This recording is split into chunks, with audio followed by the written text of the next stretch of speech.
साथियों नमस्कार, शुभ संध्या। आप सभी का सुबी क्लासेस के ऑनलाइन प्लेटफॉर्म पर स्वागत, अभिनंदन। आज की श्रृंखला में आपके लिए सॉइल साइंस से संबंधित मृदा कोलाइट्स लेकर के आया हूं। तो आज मृदा कोलाइट्स के बारे में जानेंगे। सबसे पहली बात ये आती है कि ये जो शब्द है कोलाइट्स, कोलाइट्स का तात्पर्य क्या होता है। तो कोलाइट्स जो शब्द है ये किस भाषा का शब्द है। तो सबसे पहले कोलाइट्स जो आपका है ये ग्रीक भाषा का शब्द है। किस भाषा का है? ग्रीक भाषा से लिया गया है, यह ग्रीक भाषा का शब्द है। अब कोलाइट्स दो शब्दों से मिलकर के बना है। कौन कौन से शब्द है? तो कोला, सबसे पहला अर्थ है कोला, और दूसरा है आइट्स यानी आडस। तो कोला का तात्पर्य होता है गोंद से, किससे? गम से यानी गोंद से। और दूसरा शब्द अपने पास क्या आता है? ओडस, और ओडस का तात्पर्य होता है समान, यानी गोंद के समान जो होता है उसे ही हम क्या कहते हैं? कोलाइट्स कहते हैं। पहला विषय। दूसरे विषय पर जब हम बात करते हैं तो दूसरा बिंदु आता है कि कोलाइट्स जो रसायन है उसके जनक कौन है। तो कोलाइट्स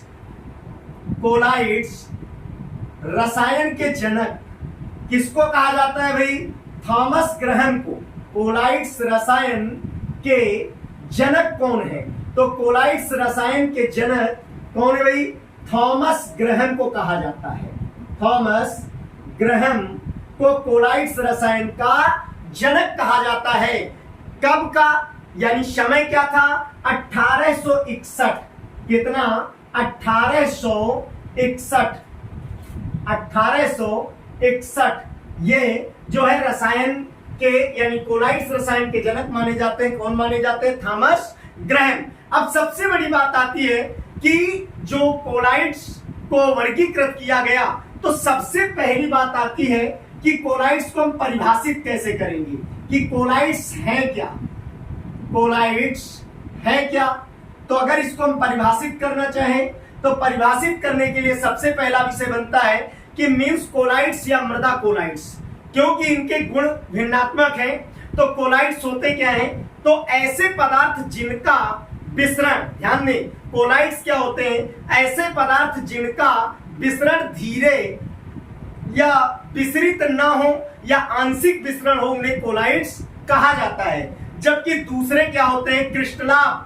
ये कैसे पदार्थ होते हैं? जिनका विसरण आसानी से हो जाता है। अब इनके विसरण को किस आधार पर दोस्तों वर्गीकृत किया गया है? तो जंतु झिल्ली के आधार पर इनको वर्गीकृत किया गया है। लेकिन जब हम मृदा कोलाइट्स की बात करते हैं तो ऐसे मृदा कण जिनका व्यास 1 से 100 मिली माइक्रोन होता है तथा उसके अलावा कणों के व्यास की उच्चतम सीमा 500 मिली माइक्रोन होती है, उसे हम क्या कहते हैं? मृदा कोलाइट्स कहते हैं। क्या कहते हैं भाई? मृदा कोलाइट्स कहते हैं। तो मृदा कोलाइट्स ऐसे मृदा कण जिनका व्यास कितना होता है? 1 से 100 मिली माइक्रोन।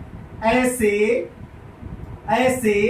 आपके मृदा कण, ऐसे मृदा कण जिनका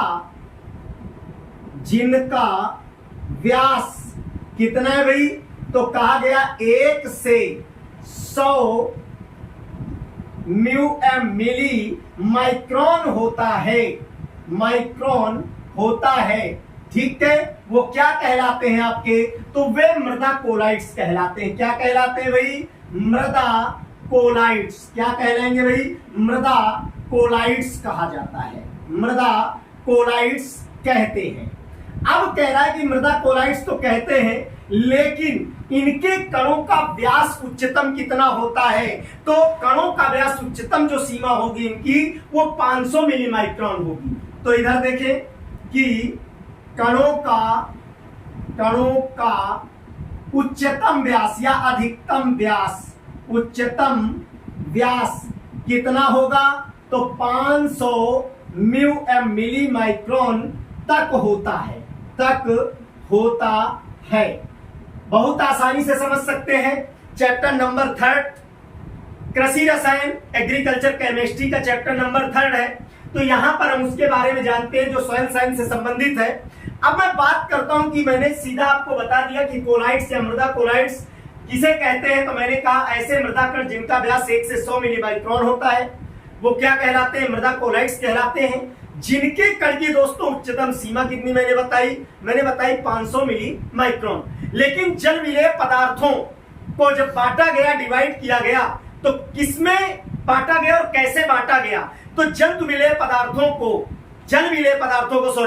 जंतु झिल्ली में विसरण के आधार पर 2 भागों में बांटा गया।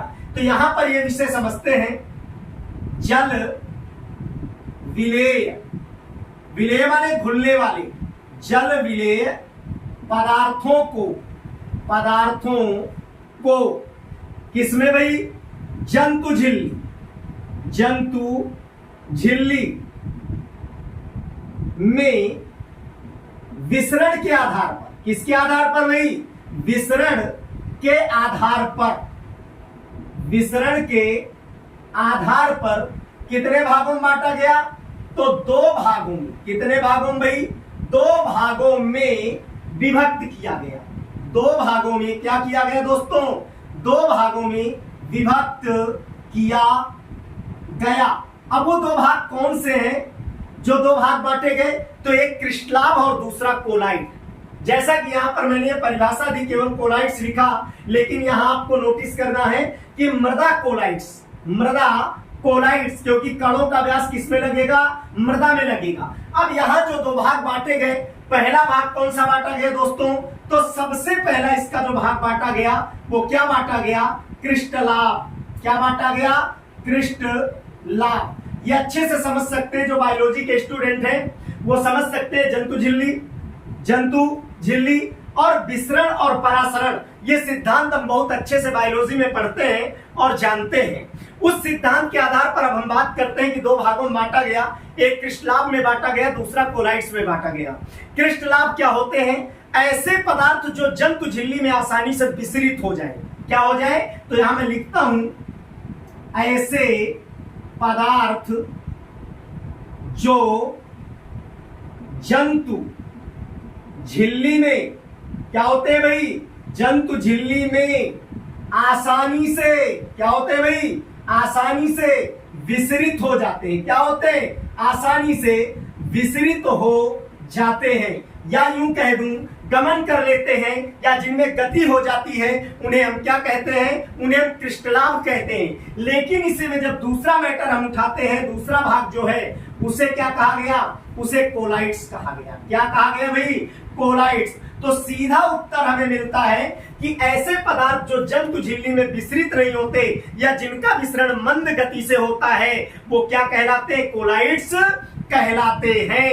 ऐसे पदार्थ जिनका प्रसारण या विसरण धीरे होता है या फिर आंशिक रूप से होता है या दोस्तों नहीं होता है, उन्हें हम कोलाइट्स कहते हैं। तो यहां सीधा जैसे ऊपर लिखा है वैसे ही लिख दूंगा, ऐसे पदार्थ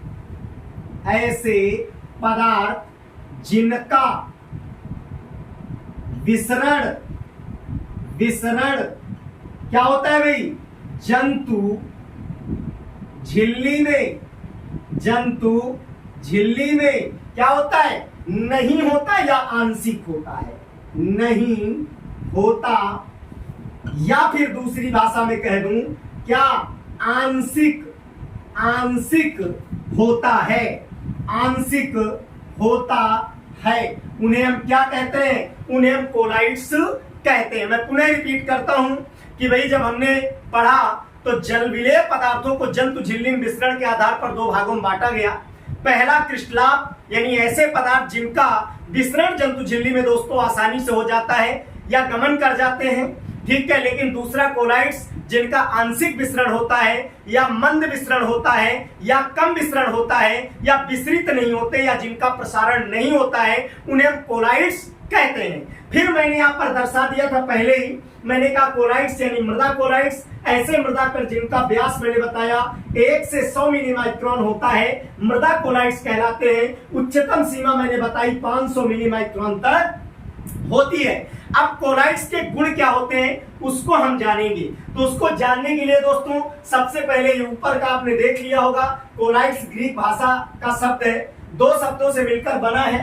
कोला यानी गोंद आडस यानी समान, जो गोंद के समान गुण रखने वाला हो उसे ही हम कोलाइड्स कहलाते हैं। मृदा कोलाइड्स के जनक मैंने बताया थॉमस ग्रैहम 1861, और उसके बाद दोस्तों मैंने बताया सीधा आपको मृदा कोलाइड्स। मृदा कोलाइड्स में दोस्तों मैंने आपको क्या बताया कि जिनके कणों का व्यास 1 से 100 मिली माइक्रोन हो वो मृदा कोलाइड्स कहलाते हैं, और उनके कणों की जो उच्चतम सीमा है वो 500 मिली माइक्रोन होती है। उसके बाद मैंने क्या कहा आपसे, सीधा मैंने कहा जल विलेय पदार्थों को जंतु झिल्ली में विसरण के आधार पर 2 भागों में बांटा गया।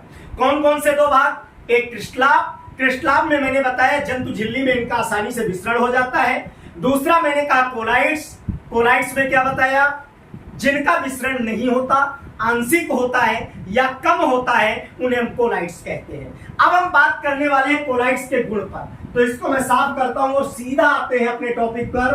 कोलाइड्स के गुण कौन कौन से गुण होते हैं ये जानने का प्रयास करते हैं। तो जैसे पहला गुण मैं कह दूं विषमांगता, उसके अलावा अवक्षेप, अवक्षेप के अलावा सीधा यानी विसरण, अवक्षेप, विषमांगता, चले देखते हैं। यहां पर सबसे पहला आता है, हेडिंग आपकी होगी क्या, कोलाइड्स के गुण, कोलाइड्स के गुण। वैसे अगर 12th लेवल की बात करें तो 7 गुण पाए जाते हैं, जैसा अभी मैं बोल रहा था कि जैसे विषमांगता सबसे पहला गुण अगर बात करें। दूसरा अगर मैं बात करूं तो दूसरे नंबर पर आपका आ जाएगा विसरण। तीसरे नंबर पर ब्राउनियन गति जो बहुत इंपॉर्टेंट है, चाहे वो एग्रीकल्चर केमिस्ट्री की बात करें या ऑर्गेनिक इनऑर्गेनिक केमिस्ट्री की बात करें, उसमें भी ब्राउनियन गति पढ़ाई जाती है। उसके अलावा विद्युत आवेश, विद्युत आवेश या विद्युत आवेश, और उसके बाद टिंडल प्रभाव, और उसके बाद आपका अधिशोषण, और जो अंतिम लास्ट होगा आपका अवक्षेप। तो हम सबसे पहले यहां पर बात करते हैं किसकी, मृदा कोलाइड्स के गुण। अब मृदा कोलाइड्स के गुण कौन कौन से हैं, तो सबसे पहला यहीं से ले लेता हूं दोस्तों, विषमांगता। क्या होता है, विषमांगता। अब ये तो आसानी से समझ में आ रहा होगा, हम पहले भी पढ़ते थे केमिस्ट्री में ही, छोटी क्लासों में 8th and 9th में समांगी और विषमांगी। तो विषमांगता क्या होता है, तो विषमांगता किसे कहते हैं, ऐसे विलयन जो वास्तविक नहीं होते हैं वो विषमांगी कहलाते हैं। सीधा मैं लिखता हूं, ऐसे विलयन, विलयन जो क्या होते भाई, वास्तविक नहीं होते। क्या नहीं होते भाई, वास्तविक नहीं होते, वास्तविक नहीं हो। ये लो पहली बात स्पष्ट हो गई, वास्तविक नहीं हो वो क्या कहलाते हैं, विषमांगी कहलाते हैं। अब इस विषमांगी की भी भाई 2 प्रवस्थाएं बना दी गई, इस विषमांगी की भी 2 प्रवस्थाएं बना दी गई।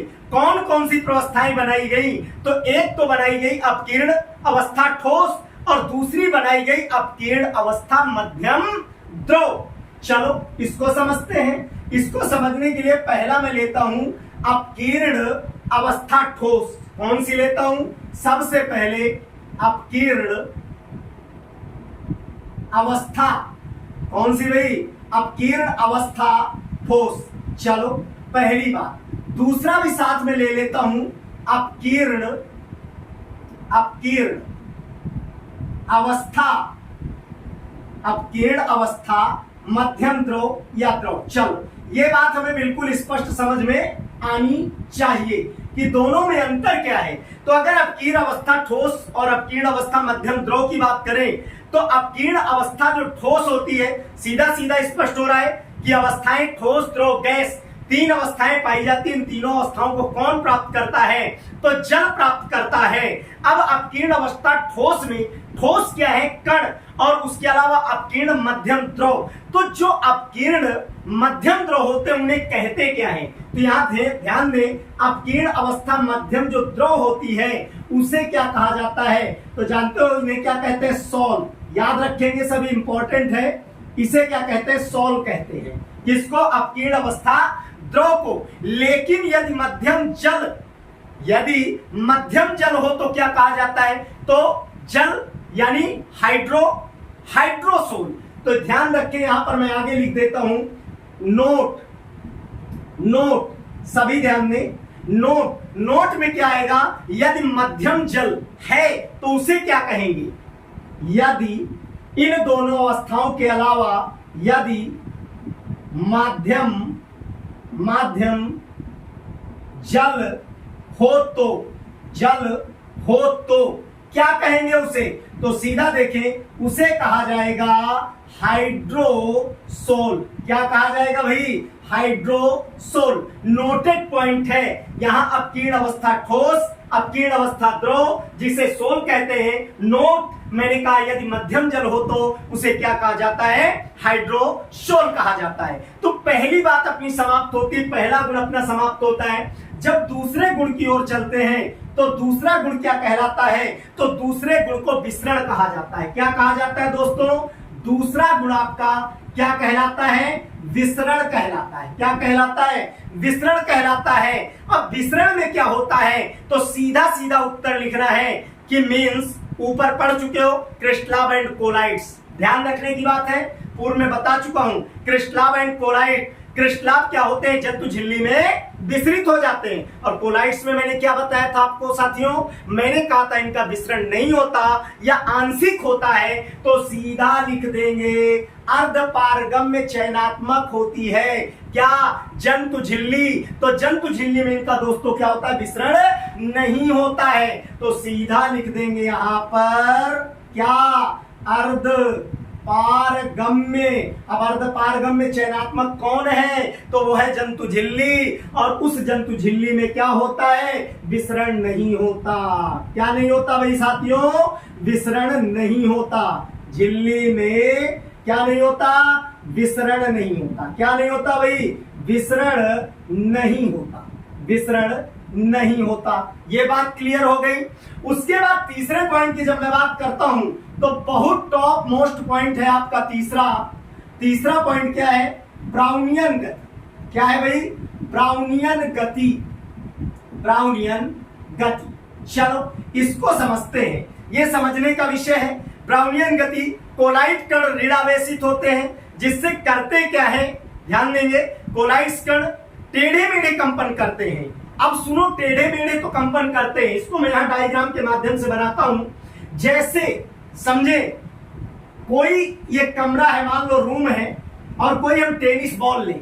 ध्यान से समझे, उस टेनिस बॉल को हम यहां से फेंके और उस पर हमने फोर्स लगाया। टेनिस बॉल यहां से गई तो कहां गई? सरल, बिल्कुल सीधी रेखा में गई। और यहां से जब टकराई तो टकराने के बाद सीधी रेखा में इधर आई, और इधर से टकराई तो पुनः आकर के यहां टकराई। यहां से टकराने के बाद यहां टकराई, और यहां से टकराने के बाद यहां टकराई। यानी जो ब्राउनियन गति में कण गति करते हैं सीधी एवं सरल रेखा में करते हैं, लेकिन कंपन के कारण वो टेढ़े मेढ़े दिखाई देते हैं। तो कुल मिला के कोलाइड कण क्या होते हैं? ब्राउनियन गति में टेढ़े मेढ़े होते हैं। लेकिन सबसे इंपॉर्टेंट बात क्या है? ब्राउनियन गति में कण का आकार जितना छोटा होगा, ध्यान देना, उतना ही तीव्र गति से ब्राउनियन गति होती है, और आकार जितना बड़ा होगा उतना ही कम ब्राउनियन गति होती है। तो देखें, कोलाइड कण क्या होता है भाई? टेढ़े मेढ़े क्या करते हैं भाई? कंपन करते हैं। बिल्कुल राइट बात। क्या करते हैं? कंपन करते हैं। नोटेड बात क्या है इसमें? तो नोटेड बात क्या है भाई? नोटेड बात यह है कि कण का आकार क्या होगा भाई? जितना छोटा होगा कण का आकार, क्या होगा भाई? गति उतनी अधिक होगी। गति क्या होगी? उतनी अधिक। बिल्कुल राइट, उतनी अधिक होती है। लेकिन दूसरा ध्यान देने की बात है कि कण का आकार क्या होगा? जितना छोटा होगा, जितना बड़ा वो क्या होगा? गति उतनी ही मंद होगी। उतनी ही मंद कह दूं या धीरे कह दो, क्या होगी भाई, मंद या धीरे होगी या होती है। यह बात भी आपकी क्या हो गई, सिद्ध हो गई। अब इस बात के बाद मैं करने वाला हूं अगले पॉइंट पर, वैद्युत आवेश या विद्युत आवेश। तो चौथा पॉइंट देखेंगे साथियों, क्या आपका, यानी विद्युत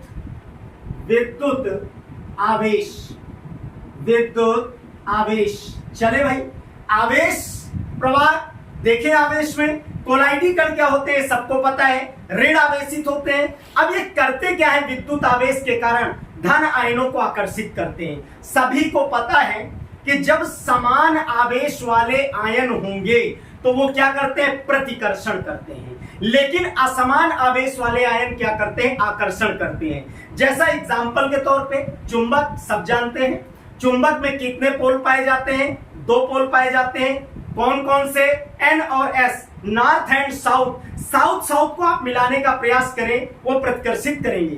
N नॉर्थ को मिलाने का प्रयास करें, प्रतिकर्षित करेंगे। लेकिन जिस समय आप N और S को मिलाएंगे वो आकर्षित करेंगे। वही सिद्धांत यहां पर लागू होता है कि जो कोलाइड कण होते हैं, क्या होते हैं, कोलाइड कण क्या होते हैं भाई, ऋण आवेशित होते हैं। कैसे होते हैं, ऋण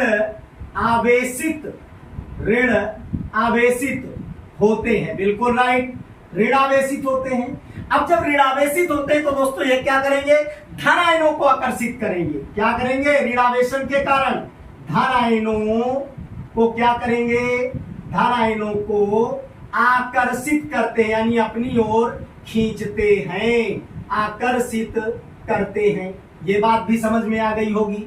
उसके बाद अगर हम 5वें पॉइंट की बात करें तो 5वां पॉइंट क्या आने वाला है, 5वां पॉइंट आपका आने वाला है टिंडल प्रभाव। कौन सा आने वाला है, टिंडल प्रभाव। चलो भाई, सबसे पहले इसको जान लें कि टिंडल प्रभाव क्यों कहा जाता है। एक वैज्ञानिक थे टिंडल, उन्हीं के नाम पर पड़ गया टिंडल प्रभाव।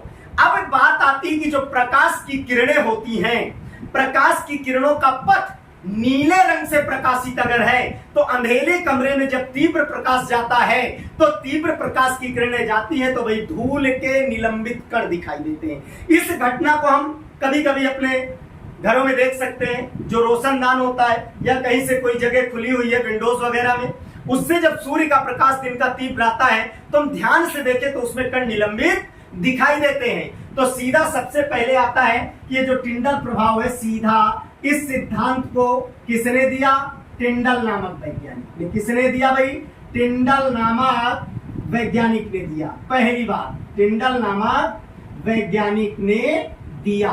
चलो ये बात समझ में आ गई। जब टिंडल नामक वैज्ञानिक ने दिया तो इस सिद्धांत के अनुसार कार्य क्या है कि प्रकाश की किरणों का पथ नीले रंग से प्रकाशित हो। पहला ध्यान दें, प्रकाश की किरणों का पथ किससे प्रकाशित हो गई, नीले रंग से। किससे, नीले रंग से। चलो भाई ये बात समझ में आ गई। अब अंधेरे कमरे में जब तीव्र प्रकाश की किरणें जाती हैं, कहां भाई, अंधेरे कमरे में,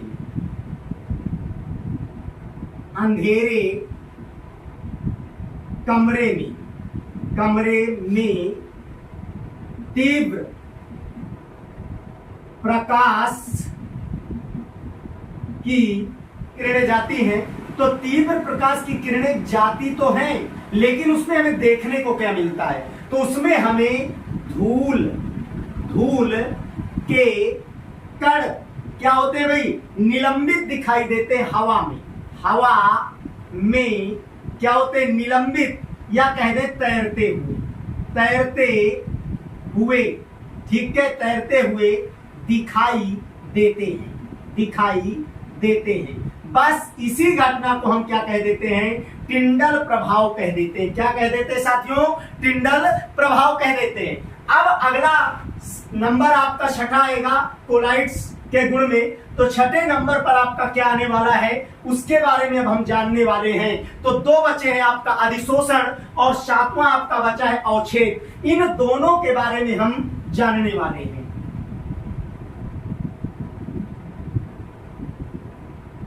देखते हैं। तो सबसे पहले पॉइंट नंबर क्या आएगा दोस्तों, पॉइंट नंबर 6। और पॉइंट नंबर 6 का मतलब क्या होता है, देखिए अधिशोषण। अब हम बात करते हैं सबसे पहले अधिशोषण। एक तो होता है अवशोषण। अवशोषण का मतलब होता है कि कोई भी ऐसा, मान लिया जाए स्पंज है, स्पंज को पानी में डुबोया जाए, पानी में डूबने के बाद स्पंज में अंदर तक जल पहुंच जाता है छिद्रों में, तो क्या हो गया, अवशोषण। लेकिन अधिशोषण क्या होता है, जैसे किसी लकड़ी को लेकर के पानी में डाला जाए या डुबोया जाए तो उसको केवल वो ऊपर गीली होगी, अंदर गीली नहीं होगी, यही होता है अधिशोषण। अधिशोषण का मतलब यहां हो गया कि कणों पर आवेशों का चिपकना। जैसे ऋणावेश मृदा कोलाइट्स में होते हैं, धन आयनों का आकर्षण होगा। जब आकर्षण होगा तो धन आयन आकर्षित होकर के कहां संचित होंगे या चिपकेंगे, तो मृदा कोलाइट्स पर चिपकेंगे। ठीक है, बस इसे ही अधिशोषण कहा जाता है।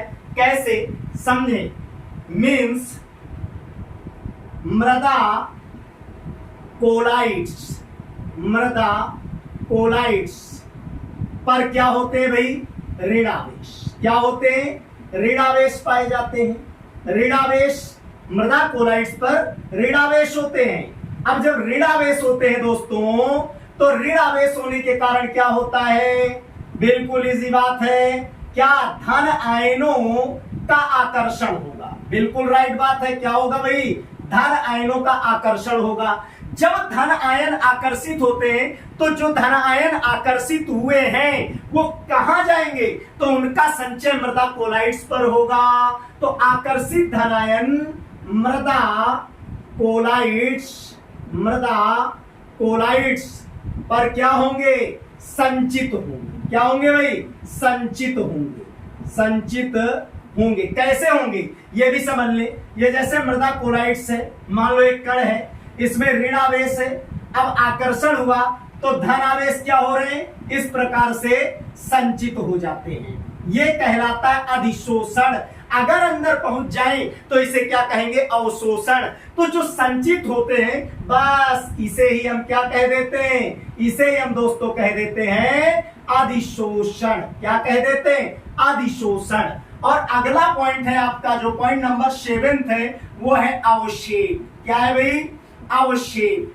अवक्षेप की जब बात करते हैं तो मैं आपको बता दूं, जैसे मान लिया जाए, कभी आपने घटना पढ़ी हो या जानी हो, जैसे विद्युत लेपन, तो जैसे हम क्या करते हैं, कॉपर की तांबे की प्लेट्स को डालते हैं किसमें, कॉपर सल्फेट के विलयन में, तो उसमें विलेय जो कॉपर सल्फेट होता है वो किसी धातु पर तो निक्षेपित हो जाता है, चिपक जाता है, लेकिन क्या होता है, जो कॉपर की प्लेट है उसमें जो उपस्थित कॉपर होता है वो उसमें घुल करके आ जाता है। मीन्स जो घुला हुआ कॉपर सल्फेट है वो कहीं पर एकत्रित होता है, वो क्या कहलाएगा, अवक्षेप ही कहलाएगा। तो जब कोलाइडी कणों पर हम क्या करते हैं, विद्युत अपघट्य मिलाते हैं और थोड़ी मात्रा में मिलाते हैं तो अवक्षेप हो जाता है। तो सीधा लिखते हैं, जब क्या करते हैं दोस्तों, कोलाइड कणों पर, कोलाइड कणों पर क्या करते हैं, विद्युत अपघट्य या विद्युत अपघट्य मिलाते हैं, अपघट्य मिलाते हैं। चलो भाई, मिलाते हैं, कोई मात्रा नहीं है, कितना मिलाते हैं, तो थोड़ी मात्रा में। कितना, थोड़ी या अल्प मात्रा में। तो जैसे ही थोड़ी या अल्प मात्रा में मिलाते हैं तो होता क्या है, आगे क्या घटना होगी दोस्तों, मिलाने पर अवक्षेप प्राप्त होता है। क्या प्राप्त होता है, अवक्षेप प्राप्त होता है। तो इस तरह से दोस्तों आज सॉइल साइंस का 12th एजी केमिस्ट्री का चैप्टर नंबर 3 मृदा कोलाइट्स आपके लिए लाया था। और मृदा कोलाइट्स के बारे में हमने कोलाइट्स जाना, कोलाइट्स रसायन के जनक जाना, उसके अलावा इसको कैसे डिवाइड किया गया, इसकी डेफिनेशन क्या है और इसके गुण क्या है, इस चीज के बारे में जाना। अब नेक्स्ट वीडियो में और इसके बारे में आगे जानेंगे दोस्तों। तो आज दोस्तों यहीं तक, तब तक के लिए धन्यवाद, नमस्कार। अगर वीडियो आपको पसंद आया तो चैनल को लाइक करें, सब्सक्राइब करें, शेयर करें। तब तक के लिए दोस्तों नमस्कार, फिर मिलते हैं अगले वीडियो।